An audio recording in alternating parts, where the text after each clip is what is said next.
Trustees at 6 p.m. It's January 20th. It is Inauguration Day.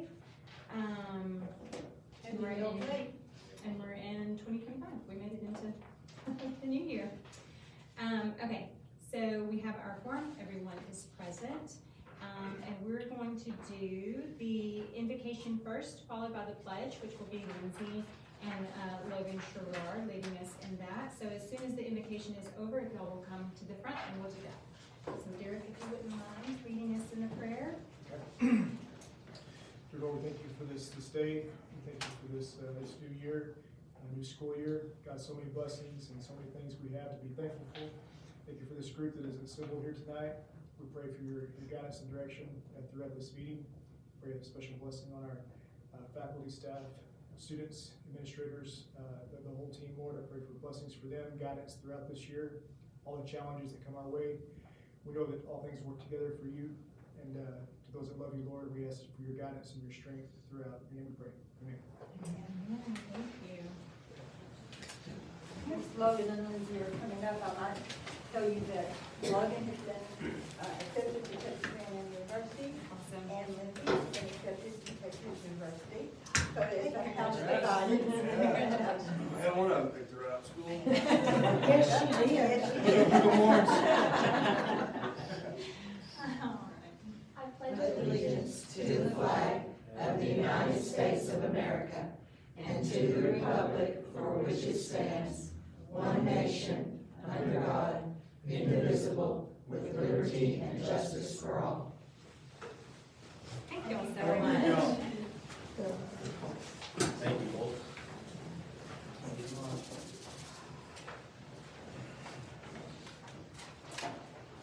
Okay, we have no citizen participation.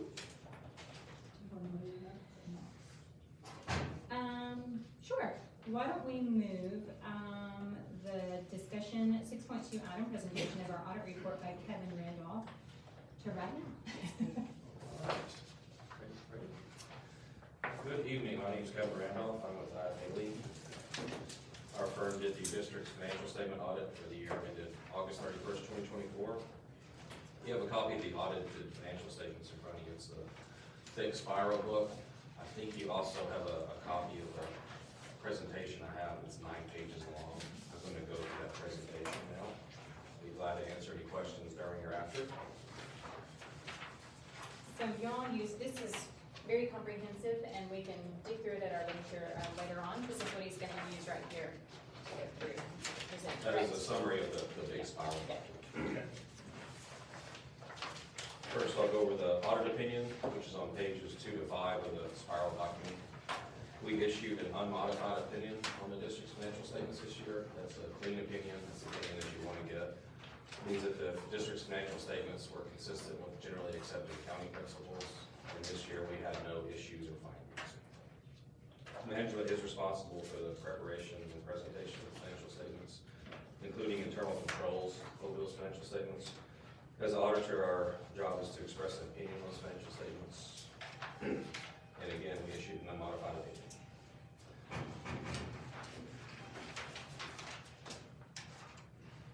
I'm going to go through the statement of net position briefly. This is a listing of assets and liabilities. And this slide shows as of August 31st, 2024, August 31st, 2023. Total assets for 2023 were $31.2 million. This year they are $25.9 million. That's about a $5.5 million decrease. That decrease is primarily due to the district paying off some bonds, and that's going to be seen a lot in these financial statements. The district had some QSCAP bonds that were issued several years ago, and those bonds all paid off during fiscal year 24. It was, I think, $5,050,000 in principal the district retired during the year. And during the life of those bonds, the district was required to set aside some money each year into a separate account. It was the district's funds, but it was restricted and could only be used for that future debt service payment. So that caused your assets to go down around $5 million this year. Also, that caused your liabilities to go down because you pay off a big chunk of your debt. Next, I'm going to go over the fund financial statements, which is the fourth slide of the pages you have. And again, this has 24 and 23. And total assets this year were $10,186,013. Last year, total assets were $50,399,864. As you can see, most of that decline is in a category we call other assets, and again, that's that debt service payment that was made. We did not include that in cash last year because it wasn't truly cash, it was restricted assets, meaning that it's money that you took out of your regular checking account and put into a separate account. That money's gone now because it was used to pay down that debt. Total liabilities this year were $2,057,550. Last year, they were $1,933,000, so fairly consistent. Accounts payable this year was $261,000.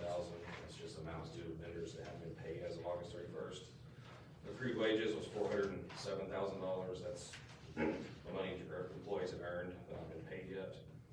Other liabilities was $1,198,520. That includes around $700,000 of overpayments by the state on foundation revenue that will be taken in this year's payment.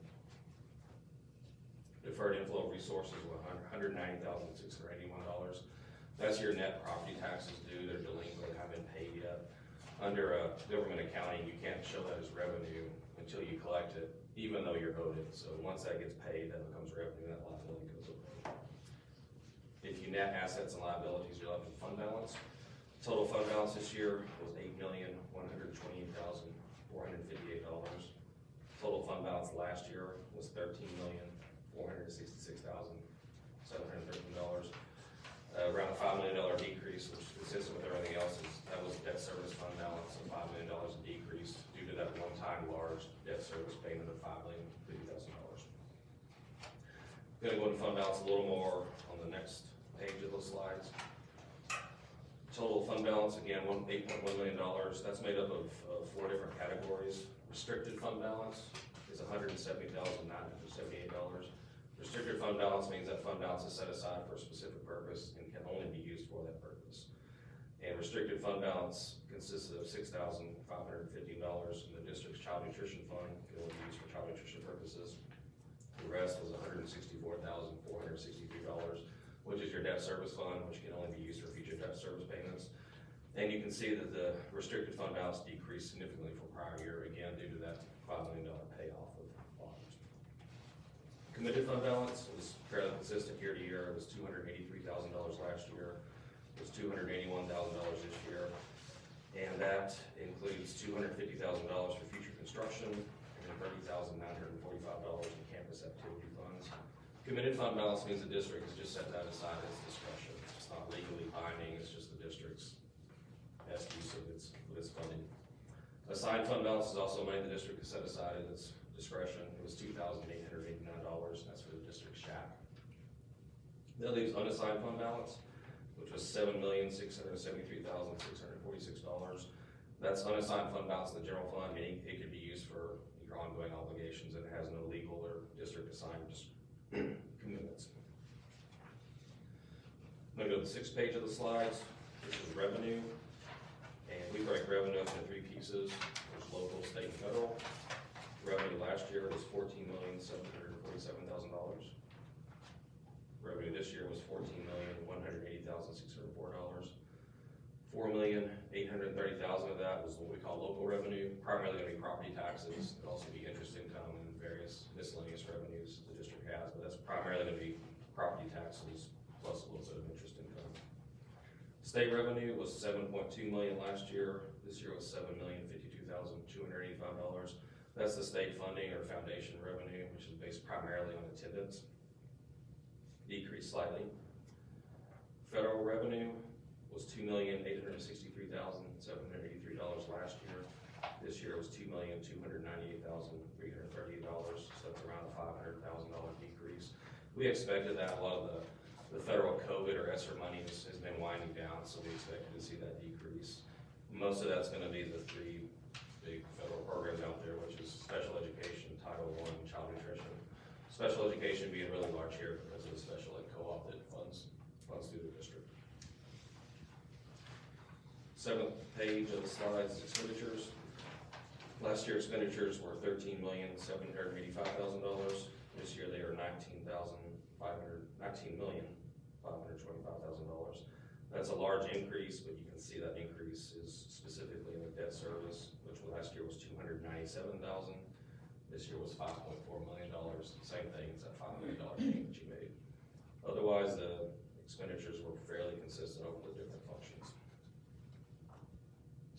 That's it for the financial statements on the 8th page of that slide.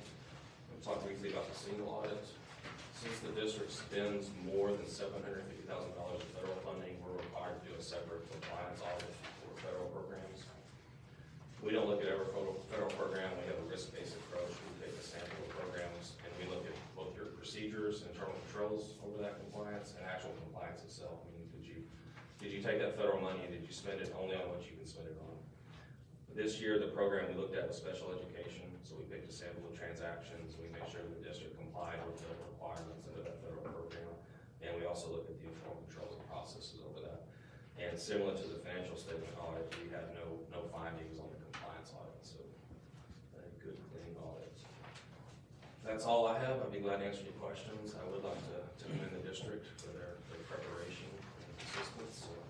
Come out here twice, usually September and then in December, and we work mostly with Allie, and Allie does a really good job. We've been working with her several years now, and we continue to see her growing into her role and doing a really good job. I also like that the district works with the service center, specifically Mr. Thompson. I think he's a great resource, especially for smaller schools, and I think we benefit by having him working with you. We enjoy working with him too. So everyone here is really easy to work with and helps us get the audit done pretty quickly. Okay, great. Does anyone have any questions for Kevin? Okay, thank you so much for presenting that. We need to sign, you want to do the motion and everything first, or you want to sign it? Do the motion. We can go ahead and move on and do that motion and get that taken care of so you can have your paperwork. That moves us to action item 7.2, consideration approval of the 23-24 audit report as presented. Looking for, if there's no further questions, looking for a motion on that item. I'll make a motion. I'll second. Okay, and all those in favor? Okay, that's everyone.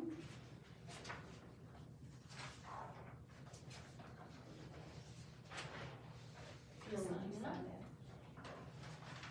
Do I need a copy of that?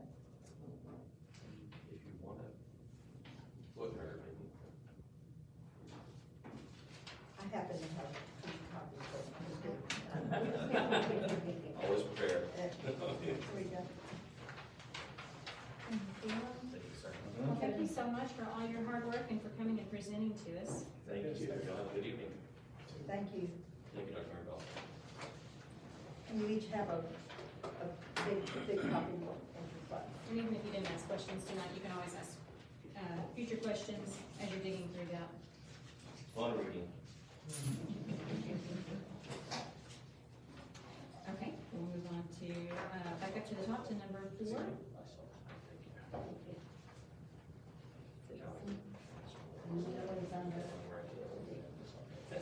For school board recognition, are you going to say anything? But after citizen participation. No, we've already skipped, we've already done that. Okay, We we've have no done that? citizen participation. Okay, I am going to recognize board, middle school took the lead on it this year, and so, Ms. Edwards, would you like to talk, or? Well, I will say that as a new principal in the district, it has been quite an honor to be here and to see the support that we have been provided. I'm sorry to have presented y'all with some challenges early on, but I appreciate y'all supporting us in some of those obstacles and the challenges. It's very reassuring as an administrator to know that we have your support, and I think that and I have an amazing secretary that when Ben dropped this on me through an email on the Wednesday before we're getting out 2 days for bad weather. And well, it was Tuesday, Wednesday. Anyway, I have an amazing person, Christina Gonzalez. Thank you, Lori. I just said, okay, what do you want to do? She goes, well, I know this person, this person, this person. And so all the campuses have contributed to your gifts, and we do appreciate you. It's always nice in a small rural community whenever we have the connections with you, and your presence is seen at various events and throughout the year. So we are very grateful to the school board. Thank you. And there are cards from, all three campuses. All the campuses. And, there's really nice things in there, and Lori brought pound cake, I think, because I was here earlier. anybody. And then I was Me? Yes, it was them. Well, I was here earlier, and then I came back, and envelope that you'd left for me was gone and the pound cake was here, so I said, Yeah, well, I was trying to get rid of snakes today, and I told Ridon he did not need pound cake at home. well, thank you very much. Yes, Thank thank you. y'all very much. Thank That was you. very nice. Let's move to the consent agenda, the approval of minutes, of the previous meeting. Did anyone have any, changes or questions about the last meeting minutes? I think what I looked at looked good. Comparison of revenue to budget. Well, since our last meeting, we've had $786,206.01 paid. And just today, we got another one that's not included in here, so, so the taxes are getting paid. These 3 months in here are, the state expects us to live on what we get from taxes, and state revenue will kick in later. Did everybody pay the taxes? I did pay my taxes. They're not late until February, right? So you put all of February. Okay, are there any questions on our revenue to budget or the tax collection report? Okay, I think we will look for a motion to approve the consent agenda, please. I'll make a motion to approve as presented. Is there a second? I'll say. Thank you. All those in favor? Okay, that is everyone. All right, great. Okay, so now we are on to campus reports and program reviews. Thank you, Lori. Jump right up. We were gonna talk about our growth, where we are at the current time, from the beginning of the year to the middle of the year. And I put this on your table, just kind of, I wasn't really gonna go over all of it, it's gonna be long, but it kind of gives a more detailed look at where we are, if you wanna look at that later. Just kind of an overview. On the very front, this is really just talking about as our campus as a whole. The little bar graph up there, and this is specific to reading. And then it kind of plots it on a little chart at the bottom. Our biggest concern, as you can see, is first grade. And we've known that this was going to be an issue. We did not retain any students in kindergarten last year, and it is a struggling group. The growth is not where we want it to be, and we are doing everything we know to do. We've got 3 great teachers. There's lots of small group instruction going on, but they're plugging along slowly, but we're looking at probably retaining anywhere between 10 and 15 students out of first grade. Which typically, because it's such a small group, I did not have any students retained last year. Because I felt like if we did, there would have been so many stuck in kindergarten, then that would have made it be a big group and they wouldn't be getting the help they needed. So I felt that it was better to keep them with that small group, so that they could get more help. And I think it is sometimes more beneficial to get 2 years of learning how to read in first grade than it is to repeat kindergarten. So, but we are looking at multiple retentions this year, and hopefully that will make a difference, and that's generally our first step as far as some kind of intervention, and hopefully that will help. How A lot many of, students are in that first grade class? like 40. So then if you withheld 15 of them, then you would have a very small second. It's gonna be very small, which is why that I moved a teacher out of second grade last year, because I knew that was coming. Okay. And even though they have very full classes this year, they're still under the 22 to 1, although it's also a low group. So, but it is what it is. We're just plugging forward, and we're very pleased with the growth that we're making on the most part. That was probably the lowest, was that first grade. The math does not look that bad, so that's a little bit better. If you go, the rest of this is showing more of a detailed per grade. So if you look at the very top, it's talking about the growth. So that's the growth that they've made from the beginning of the year until now. So, and this is a norm referenced, so they're in the 59th percentile in kindergarten, so you can kind of look down, and that's where you get to first grade. As far as growth, they're in the 36th percentile as far as growth. So they are not making anywhere close to the growth that we would typically see for a group of students. As far as achievement-wise, that's where, if you're looking, the first one is talking about their achievement at the very beginning of the year, and the second little over to your, as you move over toward the right, is talking about how they were for our winter test. So, if you look at the red, we really are looking at, when you're talking about 5 or 7%, you're talking about one student, possibly two. So there's not, especially with the smaller groups that we do even have in kindergarten, they have small numbers just like we do. Pretty much all the grades below second grade, you're looking between 40 and 45 students. So, and then third and up are higher numbers. But if you move on to the other thing, if you look at 5th grade in reading, we do know this is the concern. It is a concern that the growth is so low, and we've had conversations with Mrs. Phillips. The problem is, if you look at their achievement, they are high students. And that is a really hard thing for teachers to adjust. You have low students and then you have high. There's a larger number of high students in this 5th grade group and it's hard to push them and make them do higher on the math test.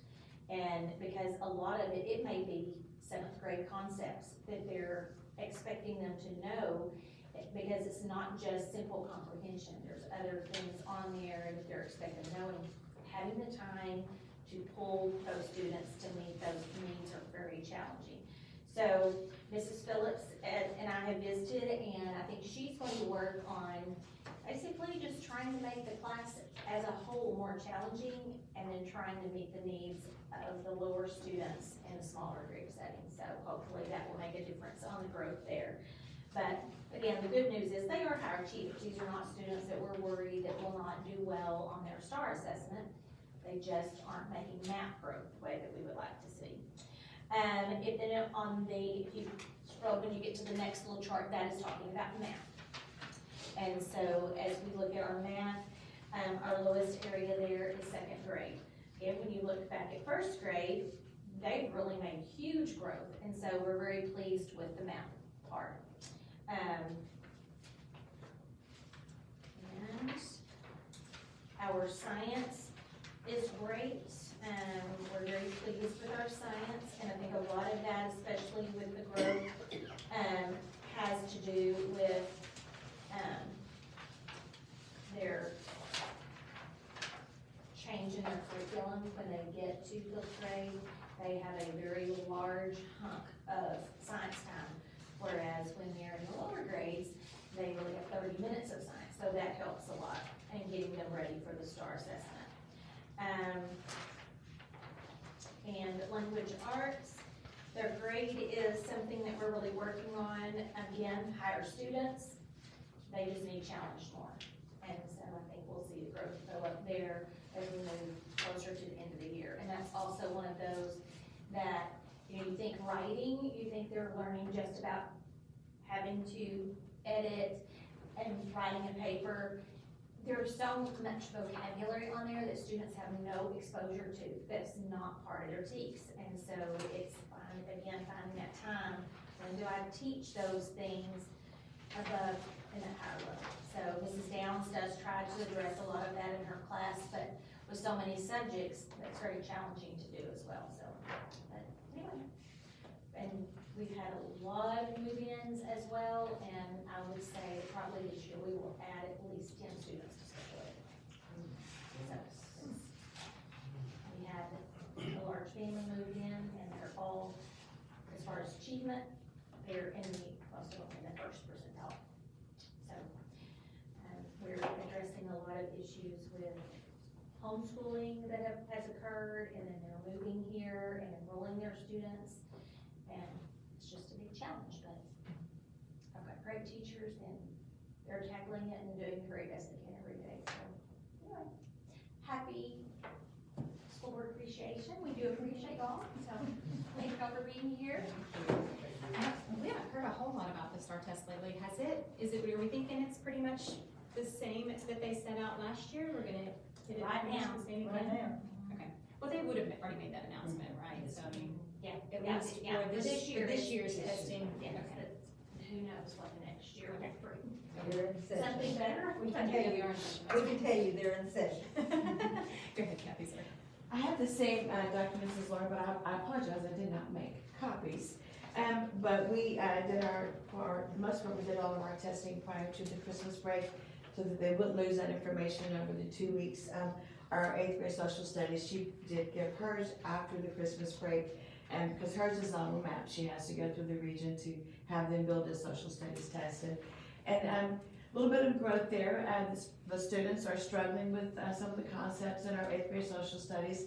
Notoriously, that is the most challenging test, is social studies. They do not get that information 5th grade, 8th grade, and 11th grade. And so we have those 3-year gaps that they have a memory loss on those. So we are trying to reintroduce those.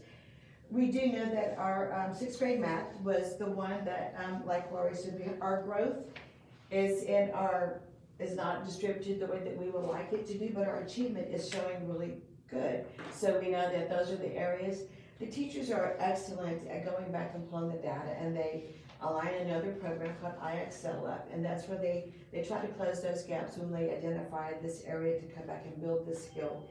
But we do see, we do know that our 6th grade math teacher, Mrs. Bryant, was out for 12 weeks with a newborn, and it does reflect that in parts of our scores. There was growth, but it wasn't in the achievement, it went down in the upper tier, so we do know that we have to go back.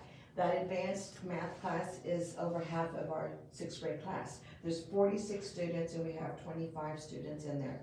So with one person in there, and those brains are just constantly firing. So keeping up with them and their questions, and for the substitute teacher, I know that we will recover that growth as we look at that data to know where to build it at.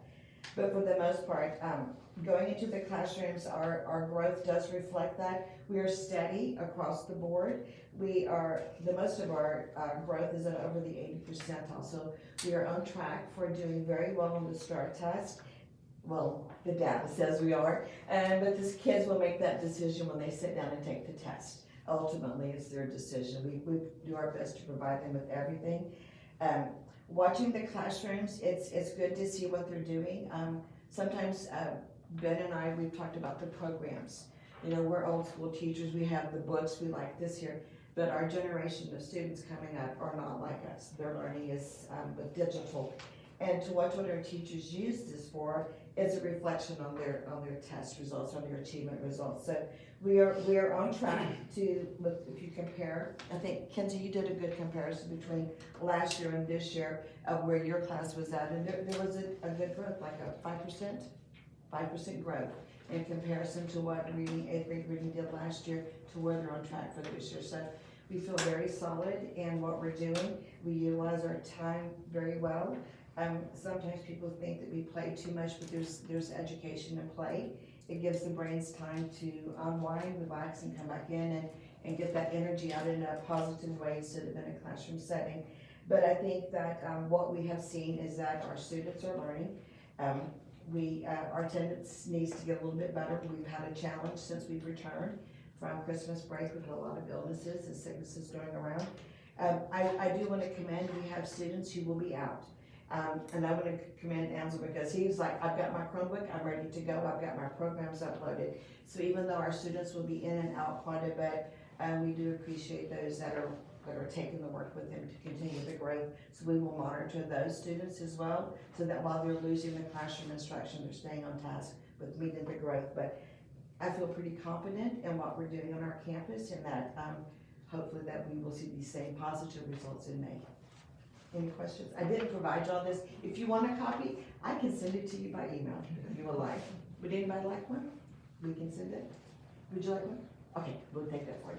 Thank you. And while we've got Kenzie here, let's take a second to recognize her. Oh, We yes. discussed that in November, $10,000 being won by you. That is amazing. They might have been just as excited for the pizza party as they were for the 10,000.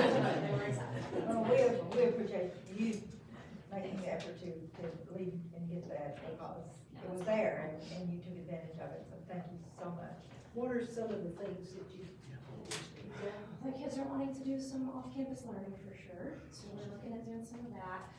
We thought about, I know that I talked to some of the old elementary teachers, they mentioned like having, a snack machine that they use for like prizes and stuff that they've done. So I thought about something like that, since they go a little bit without having any food or anything, so like snacks and stuff, or maybe a vending machine or something. Yeah, Like very I good, did, proven. looked at that too, I've looked at a lot of different things, I'm trying to take some of their opinions into account, and obviously the ones that aren't a little ridiculous, but the ones that we can do and manage And and, stay within the law. yeah, figure out some things, yeah. That's wonderful. All right, the high school, we stepped away from doing the middle of the year MAPS test this year. That was the feedback we got from our students last year, is just over-tested at the high school, because we don't just do end-of-course exam. And so I'm kind of gonna go over some of the stuff. However, I did ask all my tested subject teachers to give some type of benchmark test in December, in November, December. They pulled those results, I met with every single one of them individually, looked at those results, started looking at students that are in tutorials already, like a math lab, an English lab, started setting up morning tutorials for the ones that might have a concern, kind of bracketed or bucketed the kids. Overall, we're seeing good growth where kids need to be. Our freshman group is, I will tell you, I think it's just the generation of kids, they're giving us some challenges in regards to effort, especially on math and English teachers, but our teachers are constantly working with them, constantly open for opportunities and supporting the kids to learn. So we looked at that. In addition to that, I've got English, biology, and US history teachers going to the service center for some training. I had the service center come in and partner with my social studies department and go through a program that we have called Roland, and how to roll it into the classroom, utilize that curriculum. In addition, I'm sending them to the Lead Forward conference. It's a virtual conference in-house, all in February. Again, just trying to get them more familiar with the end-of-course exam, how it's tested, and all that wonderful stuff. Where we're seeing on the data is the new assessment types, are the ones that the kids are having the most challenges with right now. And just missing them because they're not taking their time to really kind of dig into the question, really be familiar how to answer it. They're used to the simple, just three, the options, multiple choice. They're not really digging into the others, but they're becoming more familiar with them. So, in addition to that, I met with my CCMR committee. They are the ones that work with Kay and me. We share the data with Lisa as well. They're the ones that look at the TSIA2 test. And so we started going through our seniors. As of right now, we have, I think, 5 seniors that haven't finished the Bridges program, which that gets us our CCMR indicator on accountability. So obviously we'll have those 5 finish up by the end of the year. That's great, but that's not our goal. Our goal is the TSIA2 test for the outcome bonuses. And so we bracketed the seniors that still can challenge it.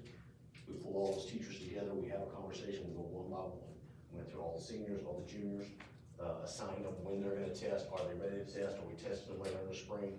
Set up testing dates between now and March. In addition to that, I met with all the CTE teachers, and we went over industry-based certifications for our seniors, which one of our seniors and juniors are gonna take an industry-based certification test in May. Some of them are gonna take 2 of them between now and then. Some have already have one. Mallory has one from last year. So what is it gonna look like? She's gonna obviously challenge another one between here and her graduation date. And so looking at that, and we'll start setting that up, but we have those as well. Really all that data we look at and we say, all right, that one's gonna meet CCMR outcome bonus, that one is as well. And so that's really where all this testing and planning gears towards, is that, because the outcome bonus is more money for the district. And then, talking about attendance rate, I don't think we've gotten the sickness yet, but I'm pretty sure it's gonna hit our campus as well.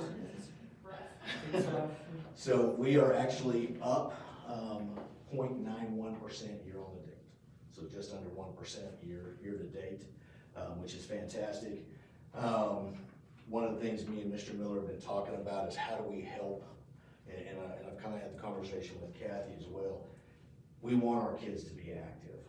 We want them all to be in these various extracurricular, co-curricular sports, which is great. But how do you educate a kid that's only there 3 days a week or 2 days a week or 1 day a week, especially going in the spring? How do you keep that kid along? How does a teacher teach that kid? How does a teacher keep the class going? It's just an open conversation between Mr. Miller and I and Kathy and trying to figure out how do we support the student, how do we support the teacher? Because that's exactly what we want, but it's gonna have to look a little different because you can't stop your class. You know, and I had a conversation with Mr. Robertson today. I said, there's gonna be times in the spring, you're gonna look up in your class of 20 kids, you might have 10 in there. And that doesn't mean you're stopping that day. It doesn't mean, oh, they're half the class not here, here's a worksheet. No, we're moving forward. But then how do you bring them up to speed besides saying, be here at 7:30 for tutorials, or here's your worksheet? And so that's some of the stuff that we're gonna be looking at, is how do we provide that training to those teachers, and then how do we help our kids? I had a conversation with our student advisory committee this last week on that topic, and they gave some great ideas. They said, this really helps us, this helps us in this class, and so it'll be one of those kind of pair share kind of models or methods that we'll start sharing with the staff to help the students. And so overall, I'm pleased where the high school's at. Kids are performing phenomenally. Extracurricular, co-curricular stock shows that knock it out of the park. Very impressed with the 2 ag mechanic projects that they're working on. They got another one that's gonna go to Austin, and it's gonna be fantastic. I don't know if anybody watched the ag mechanics sale. That was the highest selling thing that Dillion had down there, nearly. It's fantastic. I watched them build that thing over here. They got a trailer that's fixing to roll out just as nicely. So they're doing a fabulous job, let alone just the animal showing, stock showing. Ag mechanics is coming along greatly. And I'll just tell you, our health science program, our work-based studies program, or our work-based learning program, it's all just starting to grow and multiply and do really, really well. But then we got kids going 10 different directions, and how do we support them? So that's really what we're focused at. And thank you again for your service.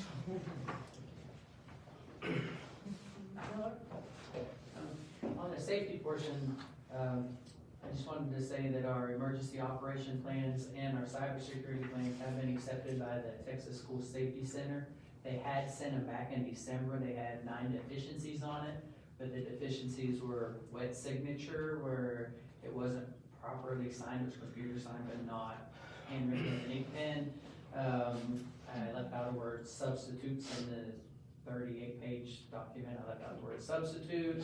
And then they didn't want things like teams. They wanted individual roles, so we had to go through and adjust all of that. And thank you, Ms. Nowlin and Dr. Merkel, for sitting with me and helping read through those and getting those taken care of. And then they sent it back a second time and just said that another page had to be wet signatured. And then they wanted Dante Ragland from Region 14's actual title. But that was the only thing we had to send back the second time, and they've accepted everything on those now. And I'm very pleased to say that we are in compliance with the Texas School Safety Center for our emergency operation plans and our cybersecurity. And those that come to the meeting know that that's a very lengthy document. We went through it on that meeting that day. We're just waiting to see which one they're gonna make us do next, what annex they're gonna throw at us, and we'll get started on that one and continue to roll through there. But other than that, we're current with all our drills and our door checks, minus the ice week. Nobody checked the door because we were here 2 days, and we didn't check on Thursdays, and so, and I documented it down in, so that way if they happen to show up, they'll see, and they know, and I'm sure they have no problem with that. And we did have a visit. Yes, and it was on the elementary campus. Yes. Yes. And he couldn't get in. Good. Thank you. That's better. Ms. Nowlin, did you have anything that you wanted to add? On the federal programs portion of it, we have received our final amounts, for the programs, which ups them just a little bit, all the programs. We're really busy right now with the RPEP program, the PTEC program, and the effective advising program. So we've got a lot of things going on, and it takes a lot of planning and preparation on these programs. But so far, we're still rolling with them. Wonderful. Thank you. All right, great. And thank you for what y'all do. Thank you, appreciate it. Okay, so, do I need to be David White? You may need that reply. For the facility. One of us will. The facilities projects update, so I saw where, Sunday School gave a shout out to the maintenance, crew on, the baseball field and how incredible it looks, and I know that, David had talked to me about that before, how they would, I guess is at the winter ride and mix that in, so it would be bright green all the way until spring, so it's looking very nice over there. What about the Toilets- football Toilet field? flush. They do flush, that's nice, that's helpful. The toilet flush now. And the first game really is coming up really soon. I don't In even about know a if week it's and a half, local, I though. think, yeah. Is it local or is it over in Comanche, those scrimmages? No. I'm not sure, but I think the toilets will be in working order by the time that happens. And I think that they finished that entrance that goes into the football field, the sloped cement there, so that's nice. I don't know if anybody's driven over there and looked at that. I bet you've seen it. Looks good over there. driven on it once or twice. Is there anything else that they've Too done? bad they didn't finish the road all the way to the school. Oh, yeah. Be nice. Man, that was nice for about 100 yards. Yeah, It's like, yeah, well, that's all we very nice. used. Yeah, Then they could've went all the way to the school. yeah, yeah. And then, Yeah, what it could've been like, yeah. Well, our maintenance crew, during this really, really cold weather, have lots of things to do, replacing lights all over the district that, you know, if you just think about it, there's lots of light bulbs that need to be changed, and general maintenance, they just do a good job, and so they're not idle. They find things that need to be done and do it, so we're very blessed with a very strong maintenance crew. That's great. Do we have a new member on there? Did y'all fill his spot? Yes, we did. Okay. Evan Dow. That's right, we Yeah. discussed that he Yeah. was gonna be coming on, that's a Yeah. former student, so that's a really nice scenario, okay, great. Okay, so 6.4 is the review of the Team of 8 self-evaluation instrument. I don't wanna take a whole lot of time on it, but I did think we should talk about it at least for a second. Is there anything on there when you're going through those different questions that you thought that we needed to really work on? I think that's kind of the point of it. If you're answering the majority of the time, in the positive, that's where we need to be, but if there's something that we need to work on, and that's something that we could also discuss further, in closed session, later. It's just to kind of keep an eye on everything that we're working through. Which reminds me also, on the next item for board training opportunities, did everybody, I did it today. Did everybody find a link that Dr. Marable shared where it was a Zoom meeting, but you didn't have to be present for the Zoom meeting, you could log in Yeah, I later and watch watched the video? All right, so you have to submit your name and your email address to watch that. So that's training that we need to get. So if y'all have watched it, you definitely need to respond and let them check you off. And if you haven't, put the request in, it'll pop up for you and it doesn't take that long. Yeah. It's a I good, did. Okay. I was trying to think, I thought I did. Yeah, you did. I have it, when y'all call me, I'll write it down. I have it up I there. didn't finish it, I started. No, I tried to watch it and it It was. was almost like this thing. Well, I it's started very it, like and what Christmas we came did around. it's very basic, but I still think it's always good to go back through that and be reminded. It's that one, that cybersecurity. And there's so much of this that Dr. Marable is about to go into in great detail with us, so if there's anything that you did have a question about, it's probably about to get answered anyhow. But any comments on that, or anything that anybody wanted to add to it? Okay, and we just went over the board training opportunities. I don't think we have another one coming up for a little while, so like I said, make sure that y'all, if you can log on to that and watch that video and then respond back to let them know that you've done it, so they can check you off. That moves us into the action items, the approval, of donations and gifts to our district. We were given $500 from the Comanche County Child Welfare Board. This is money that they were donated to the Angel Tree that they had left over, that'll carry over and get us started on next year's Angel Tree that our students used to do the shopping with. Some of the money they used to do the shopping with. Morton Chapel Methodist Church gave $4,000. They just said for children's needs, and so, we put that in a fund for supplies and things, as teachers need things.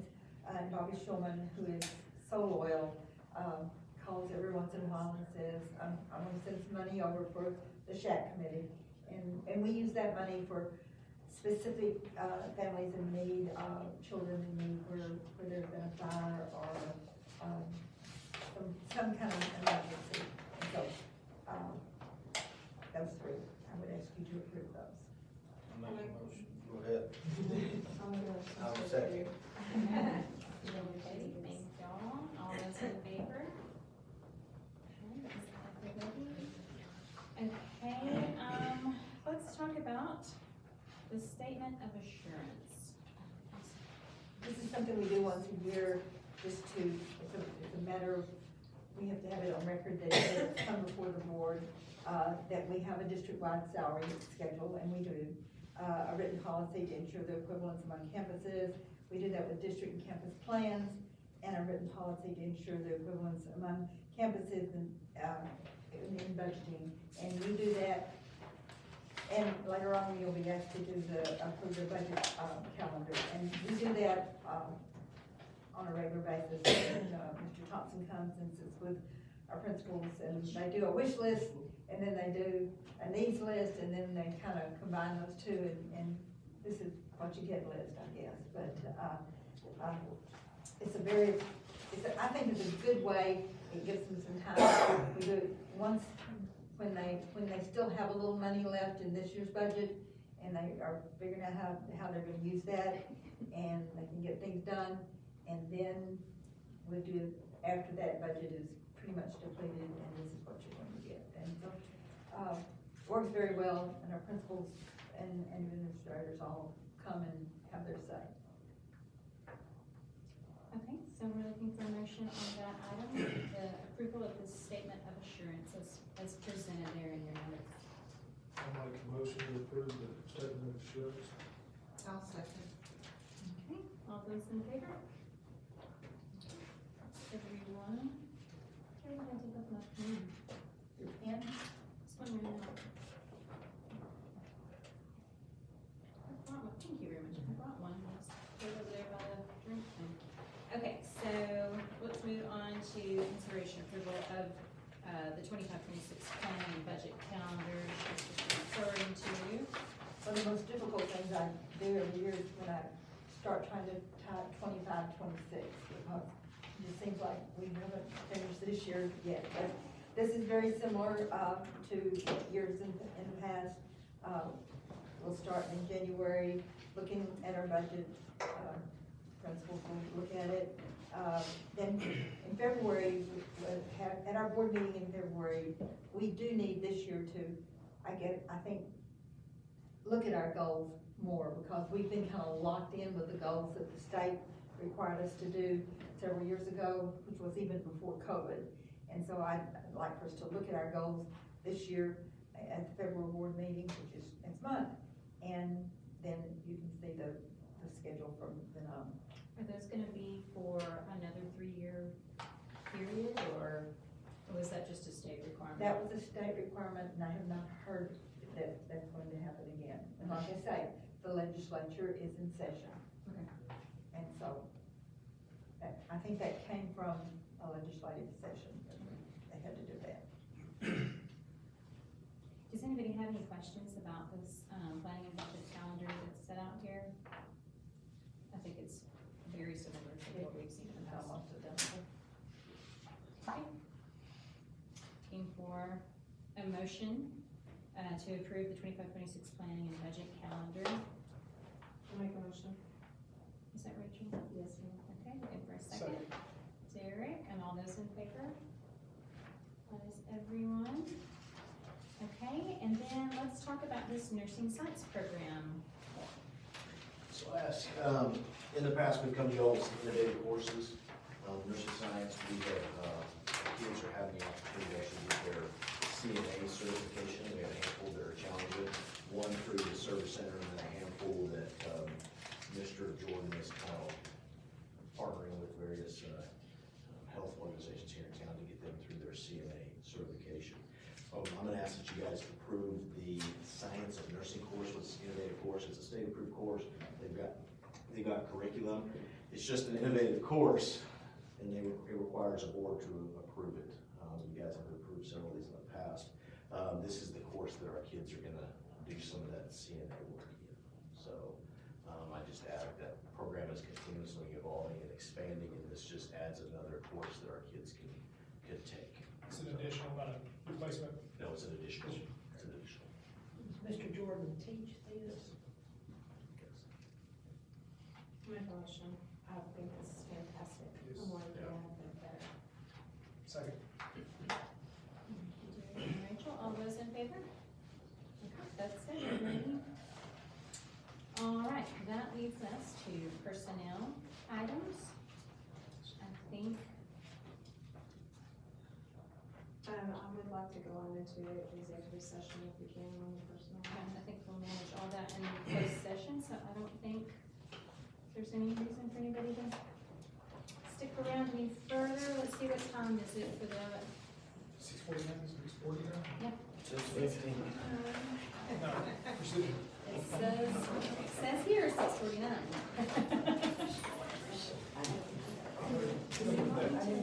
Next deal.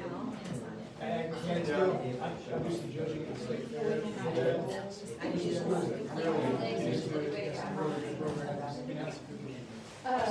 it's not going around the time, when you come out.